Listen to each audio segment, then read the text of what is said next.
Richie the God. Melly in your head, boy.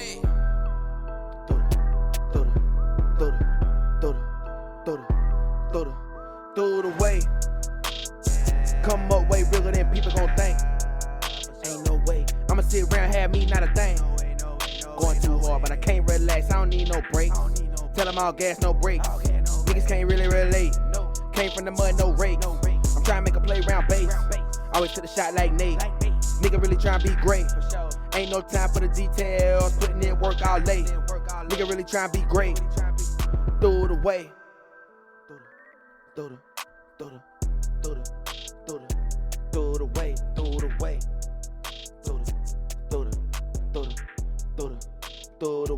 Through the way. Yeah. Welcome to Through the Way podcast, the podcast where we talk about the different experiences of the everyday athlete. Today we have a special guest from the home area today, Mr. Cory Holt.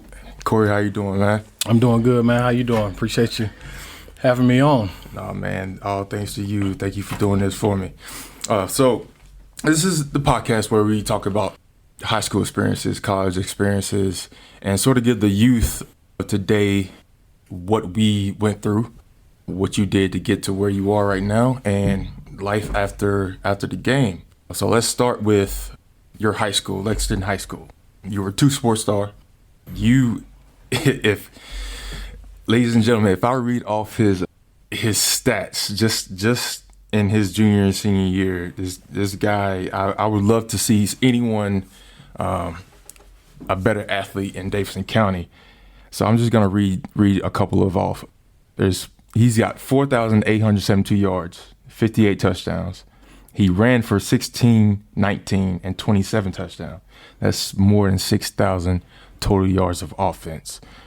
He was the Central Carolina Conference Player of the Year. Cory, how was your experience at Lexington? I mean, you seem like you were the man, and I haven't really seen anybody quite like you at the quarterback position in our county. Man, State, matter of fact. It's funny, man, because I didn't, like in middle school, I was like defensive end, tight end, receiver. Quarterback just kind of happened one day. In practice, just throwing the football, and coach was like, yeah, you're going to play quarterback. I'm like, huh? This is my freshman year. I'm backing up. At the time, we have Tank, and he was our starting quarterback. Scooter Dalton he was a quarterback the year before, and the Tank was a quarterback now. So I backed him up. I spared him a couple times here and there. I remember my first play in high school, my first time in the game, it was a touchdown pass to Marcus Saunders. Oh, my bad. Marcus Saunders down in Asheboro. It was a takeoff route. And ever since then, man, I gained some confidence. I didn't really start my freshman year. Sophomore year, we had a new coach. We switched some things up, and we were more base. So didn't do it all throwing sophomore year. We lost a lot of games. But that junior year, that class of 2002, had a lot of great talent. Ulysses Ash, Pat White, Michael Hogan. A lot of those guys, we were stacked. Should have won more games my junior year. But that senior year, it all came together. Like my boys now, we still talk to this day. Courtney, Brian, Virgil, Sean, Shamarcus, Said, the Hoovers, the running backs we had, man, we were a loaded team. So all I had to do was just drive the car, stay in between the lines. I had a great line, Brian Terry, Virgil. So they protected me, had athletes outside. Coached, he tailored the offense to, fit my skills, which was, a dual threat. Did a lot of option, did a lot of read options. We can spread it out. We can go 3 wide, 4 wide. So we had a dynamic team, man, and it fell short. We were in a playoff game and broke my collarbone. We to this day we still talk about that team and how we felt like we were on the way to a state championship that year. So you say you broke your collarbone, and I remember that injury. I didn't have a significant injury in high school, so I didn't know how to deal with it. How did you deal with having a broken collarbone, and where did you see your mindset after you did that? Man, I was upset. Not at the coach. People still talk about it today, like, why your coach have you in? I mean, it could have happened. It was, early third. He told us, you go down, y'all score, you coming out the game. This was the first drive after halftime, and we're up like 40-something, 30-something, 40-something, nothing halftime. So this was like a pivotal drive. Like, go ahead and close the deal. Y'all coming out, and it's like 3rd and short, and the running back false starts. New play, and it's a pass play now. Previous play was a run play, but now it's a pass play, and I remember it, man. It just go down, and I hear a pop. And I thought it was my shoulder pads. I thought they had broke. So I tried to get up. I'm like, oh, man, it's my shoulder. So I remember just running off the field. I remember that night at the hospital. I remember, people coming by visiting the next day, like waking up like, dang, this really happened. And I knew I couldn't do anything else for my team. And we had a big game that next week against Shelby. I was like, man, there's got to be a way I can try to play through this. It wasn't possible.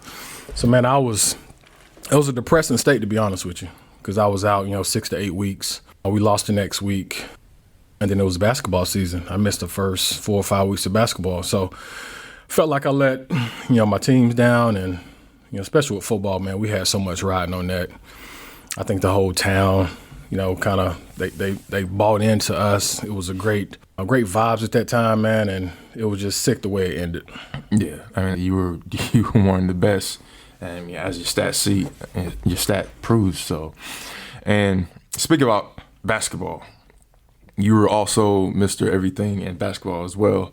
You were the Player of the Year, both your junior and senior year, and you finished Lexington as the 3rd leading scorer at the time with 1,406 points. Do you remember any game that stuck out in high school as far as basketball? Because I remember the first time I saw you, you took the ball on the wing and you drove middle and you jumped from pretty much near the volleyball line and just banged it. And I remember us playing you guys in the Christmas tournament, the LSB Christmas tournament. Mm-hmm. And and I was looking at Chris Noble. He was a senior when I was a sophomore in high school. I remember looking at Noble and looking at you, and Noble was probably one of the guys that I looked up to the most. Yeah, in high school. Man. Good dude.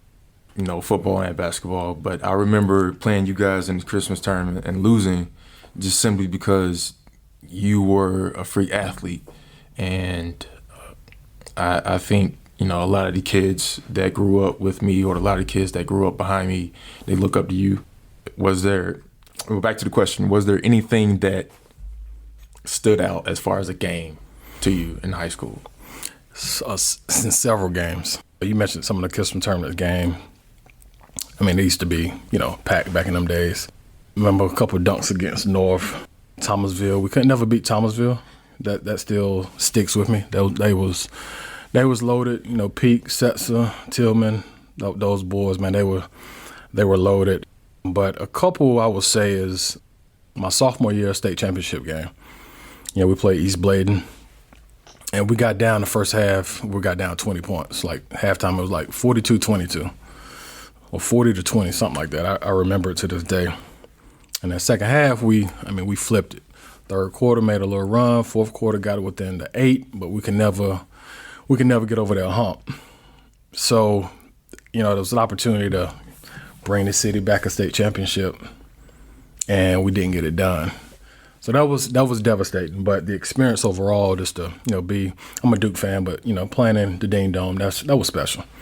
Any 16, 17-year-old kid walking down there and playing in a environment like that, it was special.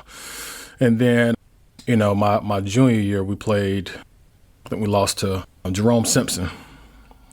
They had a nice squad.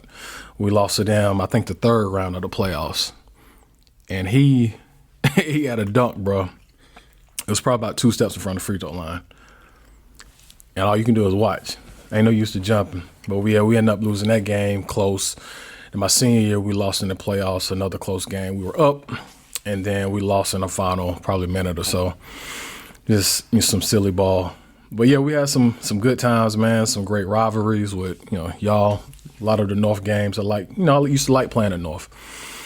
Central, used to like going there. But yeah, that North, Lefford, Thomasville, Central, those some good games, man. It seemed like everybody liked playing against us because we were 4A, and Yeah. and they would always take our games seriously or personal, especially Lexington. But we never had a chance to play Thomasville, and the Thomasville-Lexington rivalry is still going strong to this day. And, you know, the thing with Thomasville, when Thomasville left the Christmas tournament, we felt like we had a chance to win it. My junior year, we were put out by East Davidson in the championship game. My senior year, we were put out in the semis by Lexington in the championship game, and then East Davidson beat Lexington in the championship game. We got put out by Lexington in the semis, and then East Davidson beat Lexington in the championship game. So we felt like we had the team to win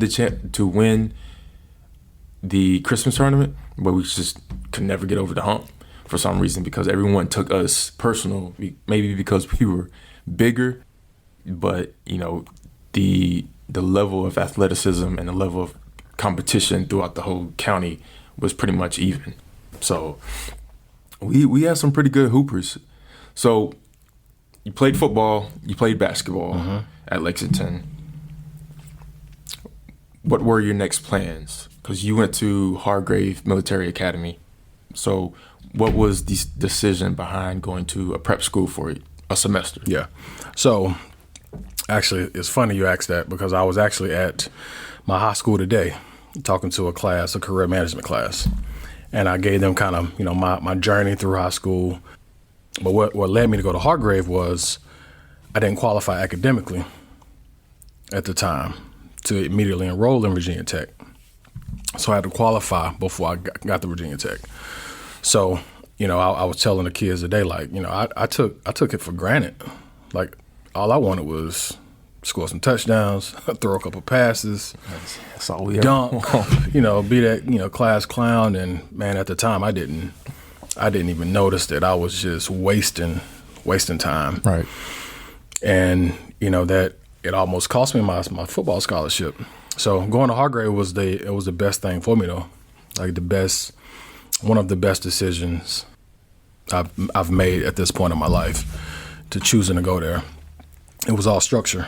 It was, you know, 6 a.m., you know, you waking up, 9 p.m., lights out, you know, with study hall. It was prepping you for that next step in your life.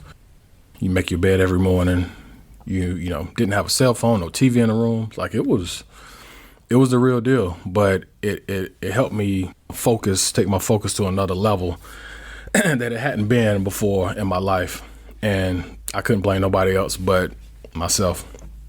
Like, mom and dad, they did everything they could. Like, I had got great parents, but I still try to do things my way. So doing it my way almost messed me up big time. So that was the reason behind Hargrave.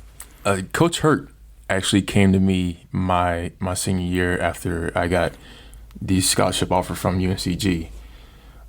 He actually came to me and brought up the idea of going to a prep school for a year, and I think he brought up military. I think he brought up Hargrave. And when he told me about it, because I didn't know anything about prep school, and when he told me about it, I was like, nah, I'm not doing an extra year of school. I didn't like to be in a structure position, especially in school. So I kind of put down the idea of going to prep school, and then looking back on it, I probably should have, because I wasn't mature enough, as you said, to enter college. My scholarship offer from UNCG was rescinded. I was offered early after football season from UNCG, and I went to an official. I went to a couple practices. They took me out to eat, but I wasn't really engaged into what they were saying. You know, I was on my phone. I was texting girls. I was telling people, you know, I'm on this official visit to UNCG. They got me riding around the Hummer with, at the time, my host was Ricky Hickman. Ricky was from Winston, so they thought, you know, he'd be the good host for me. He was telling me, you know, it's a good school, good team, good program, but I wasn't really listening. I was thinking, man, if I can go to UNCG, why can't I go to another Division I school? So let's wait and see what other Division I schools will offer me. Well, no other school, as far as, you know, a size as UNCG offered. So at that time, there was someone else that UNCG was targeting, and he took the scholarship like he wanted to come. So they rescinded mine, gave it to him, and now the two schools that I'm left with is Lenoir and Winston-Salem State. Yeah. So that wasn't as hard as a decision as it should have been, but Winston-Salem State just felt like a better fit coming out of high school because I'm still close to home. Yeah, you're right there. I can still be groomed. Yeah. Even though, you know, I wasn't ready, I didn't take it seriously, but it's definitely a point to where we need people to mentor high school kids that, you know, that have aspirations to play sports, that want at the next level, because I really didn't have that. And looking back on it, I wish I would have taken the talks of going to Wake Forest to play football a lot serious, because that right there was an opportunity that I took for granted. It's an opportunity that I really didn't think about, because I wanted to go to the NBA. I wanted to play basketball. Yeah. And I was watching Kobe. It was like, I want to be Kobe's teammate. So the high school part of getting your grades together, getting, you know, your decisions of where you want to go, I believe should be talked about at home. Yeah. It definitely should be talked about in school. We should have a program for kids that have aspirations to play at the next level, to mentor them, to give them experiences of what, you know, former athletes went through, decisions, process, you know, just to give them a little insight of what we were thinking, what we should have done. Now that we're older and looking back at it, what we would have changed back then. But those experiences made us who we are today, and I have no regrets. Winston-Salem State is a great school, proud HBCU. Oh yeah. So I made a good decision. It was a great decision. I made some friends along the way that I would not take back, and I actually had them in here on a later episode. Okay. So you spent a semester at Hargrave, and then you transferred over to Virginia Tech. Yep. How was the transition going from high school to a prep school to now you're going to a big Division I ACC school? How was the training and the preparation and just overall classes going to a big Division I? Yeah. Training, like, I wish I could go back in high school and lift more weights. Me too. Like that, I would when I got to Tech, even at Hargrave. I mean, you can just see the difference of guys who took working out serious and guys that didn't take working out serious. And then, you know, you're 18. You got some guys as seniors in college, redshirt seniors. So you got, you know, 22-year-old men, and you can just see the difference in the physicality. It was really the first time that workouts were structured. Like we had structured workouts in high school, but it's just usually going in there, you're doing maybe 4 or 5 sets or something, 4 different workouts, and you're done. Working out in college, it was totally different. The warm-ups was a workout. You know, then you had a workout lasted probably about an hour and a half. After that workout is conditioning. Then it's, you know, getting your body back right, whether it's the sauna, steam room, cold tub, hot tub. So it was a lot different from just your everyday high school, you know, working out. And then from the classes, you know, it's you got to make decisions at that point. Mom and dad ain't busting in the room saying, "Oh, all right, you got that 8 a.m. You're not driving. You got to walk across campus, or, you know, that bus coming at 7:45 to get you to where you need to be." It's decisions that you got to make. So going from having structure at home, having structure at Hargrave, to having a little bit of freedom in college, it was a big difference. But you know, if you miss those classes, And coach is gonna find out. Oh, no, definitely. They gonna find come out. back to you. And I mean, you gonna conditioning. You're gonna be in some trouble. Something's gonna happen. So all of that was big, man. Big transition. Didn't miss too many in college because we had a thing called Wednesday morning where you get up at it's 5 a.m. workout, and it's board pushes, it's mile running. I mean, it's a lot. It was intense. So that you didn't want to do that. So man, if kids, like you said, man, what we can do to prep the kids, or if somebody's at home prepping kids, man, work out every day. Like, ask questions when you're going on visits. You mentioned not being engaged. Ask detailed questions like, who else are you recruiting at this position? How many other guys are you interested in? Not only is that helping you, but it's helping them as well, helping y'all, see if this is the right fit for each other. So it's a lot of things that, people, they just see on TV, or this person signed here, or this person committed here, but they don't know what's going on behind the scenes. Mm-hmm. So, yeah, man, it was definitely a big jump, though, from high school to prep school to college. Speed aspect as well. Like, guys are, you got DNs and D linemen. It's a lot faster. It is a lot faster because you're playing with guys that are 4 or 5 years older than you, and if they redshirt, or you have 2 redshirt years. So if they redshirt, they could be possibly 5-6 years older than you. So it is definitely a humbling experience when you are going up against someone that much stronger than you, that much more experienced than you at the game. Because even though you may have been the best athlete at your school or the best athlete in your county, you're teaming up with the best athlete from all over. Like, there's always someone better than you. And that's when the work comes in to where you want to match the competition. Mm-hmm. And speaking of the competition, you were a quarterback at Tech. Mm-hmm.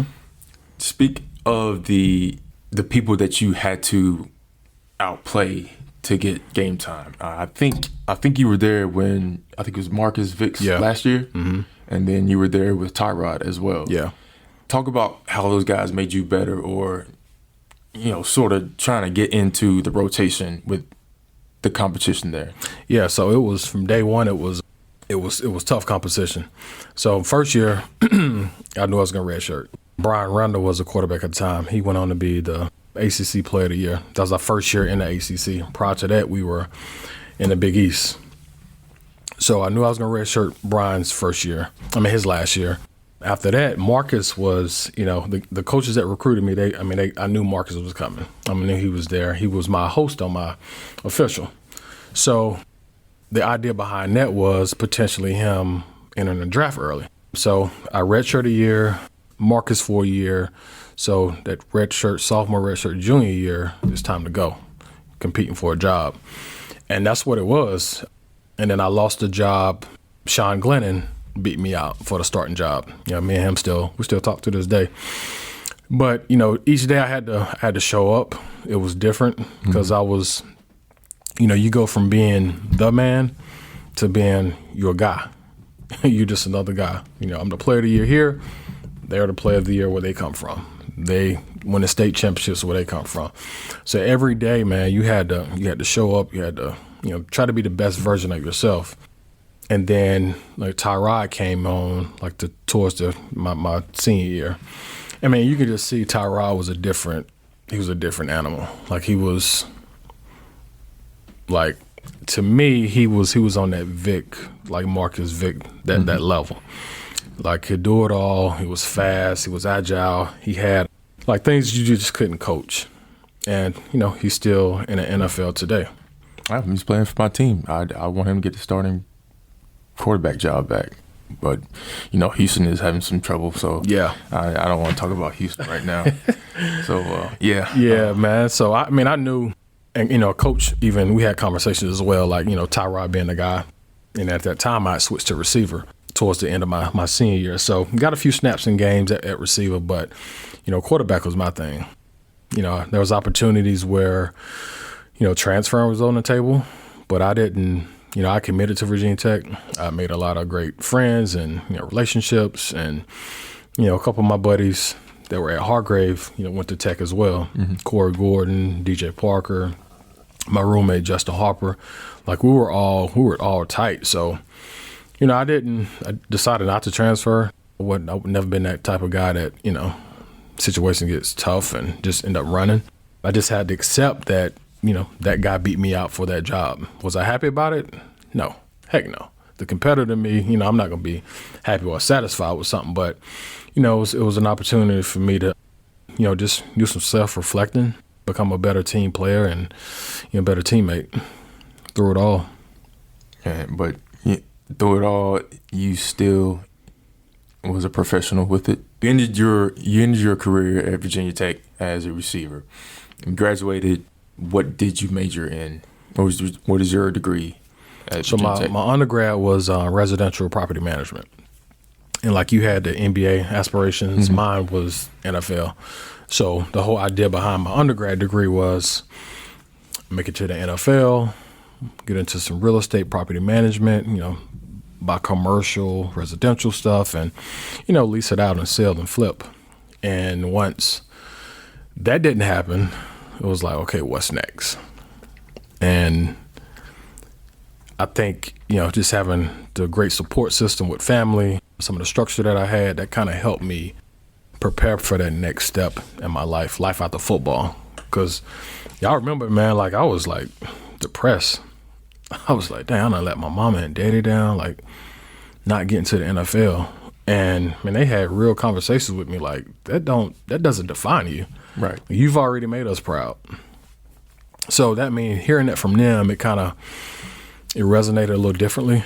But I still, like to this day, I watch a game on Sunday, like, man, I wonder what it'd be like to run out that stadium and throw a pass in the NFL. It was weird because having that thought, growing up, I was a Florida State fan. Mm-hmm. And, senior year, Sean gets hurt, Tyrod gets hurt. I'm a receiver, but it's time for me to go into quarterback. Right. So that drive, man, I remember that drive like I didn't have time to think, didn't have time to get nervous. Remember taking the team down, scoring the touchdown. We ultimately lost the game, but it was like, man, I'm playing against Florida State, a team I grew up loving, Bobby Bowden, like being in that stadium, man, Doak Campbell. They got the tomahawk going, like things that those are the best games. I mean, yeah, man, it was surreal moments. So I can only imagine what, being at that next level with the NFL, what it would have been like.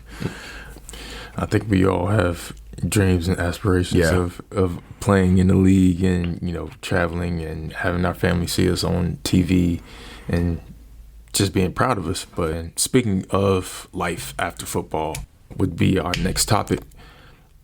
Talk to us about your foundation, the Cory Holt Foundation. Yeah, so we have 3 different pillars. Education, recreation, and outreach are our focuses for the foundation. So what kind of led me to start the foundation, my buddies, my brothers, we had a nonprofit called The Dream, Developing Respected, Educated Adolescent Minds. And we partnered with the middle school, Lexington Middle School, and we would have kids, males, 6th through 6th grade, 7th grade, and 8th grade. We did that for about 2 years, and guys got married, guys got jobs, different jobs, and moved out of Lexington, some of them out of the state of North Carolina. So we weren't able to sustain that, keep it going. So I remember one day at work, I'm like, man, I need to do something. And I got on the state website. I was like, man, I'm finna go ahead and go forward with this nonprofit foundation. Prayed about it. I didn't immediately jump into it. Had those same thoughts, like you need to do it, and I did it.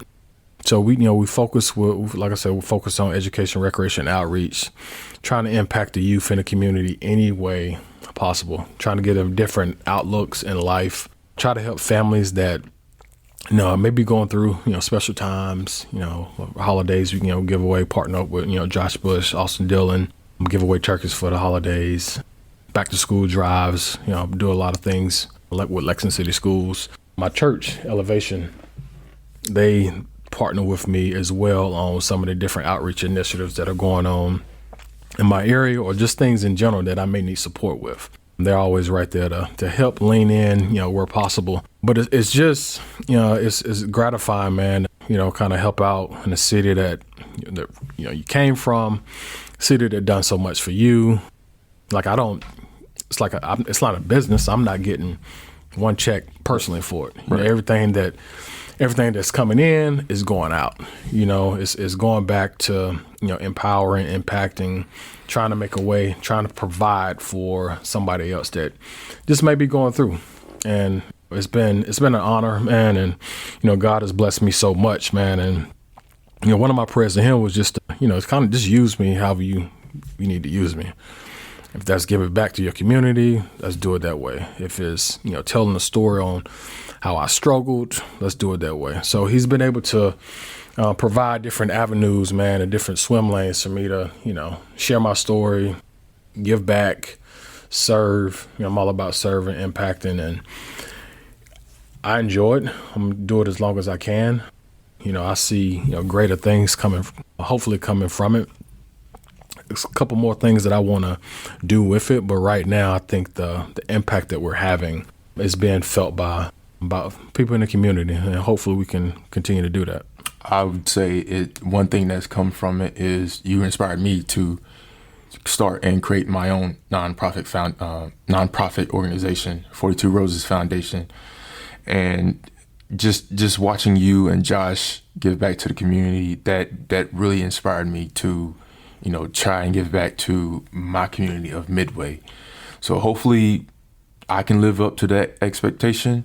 Just having the opportunity to give back to the community. That is a feeling that you can't replace, knowing that you're helping someone from a place that you came from. Exactly. Can you explain about the foundation partnership with Josh? Yeah. The county schools. Does that entail, and what does that do for the schools in Davidson County? Yeah, so he and I, we first came together, just general conversations. I remember I was down at his house one day out in the Charlotte area, and we just got to talking about how we can help.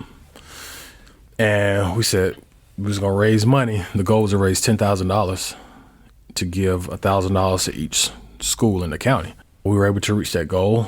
And, we just wrote checks, went to the schools and provided them with $1,000 for funds to help students that may have needs with, they don't have a coat, or they can't afford a prom ticket. They can't afford a yearbook. Just kind of help, maybe one or two students at each location, or more students at each location.